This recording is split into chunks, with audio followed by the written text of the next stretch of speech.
2025 March 8-ന് ജനപ്രിയ YouTube ചാനലായ ഉപ്പും മുളകും ലൈറ്റ് വഴി ശ്രദ്ധേയമായ നന്ദന അനിൽകുമാർ ഗുരുവായൂർ ക്ഷേത്രത്തിൽ വെച്ച് വിവാഹിതയായി.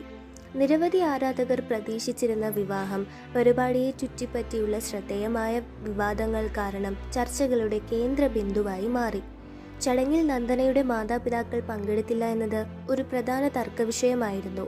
വരനെ തിരഞ്ഞെടുക്കുന്നതുമായി ബന്ധപ്പെട്ട അഭിപ്രായ വ്യത്യാസങ്ങൾ കുടുംബ സംഘർഷങ്ങൾക്ക് കാരണമായി എന്നും വിവാഹത്തിൽ പങ്കെടുക്കേണ്ടതില്ല എന്ന തീരുമാനത്തിൽ അത് കലാശിക്കുകയുമായിരുന്നു. വിവാദങ്ങൾക്കിടയിലും വിവാഹ ചടങ്ങ് പരമ്പരാഗത ശൈലിയിലാണ് നടത്തിയത്. സോഷ്യൽ മീഡിയ പ്ലാറ്റ്ഫോമുകളിലും വാർത്താ ഏജൻസികളിലും ഈ വിവാഹം വ്യാപകമായി ശ്രദ്ധ നേടി. നന്ദനയെ സപ്പോർട്ട് ചെയ്യുന്നതിനോടൊപ്പം അച്ഛൻ്റെയും അമ്മയുടെയും കൂടെ നിൽക്കുന്നവരും കുറവല്ല. കൂടുതൽ അപ്ഡേറ്റുകൾക്കും എക്സ്ക്ലൂസീവ് ഉള്ളടക്കങ്ങൾക്കുമായി കാത്തിരിക്കുക.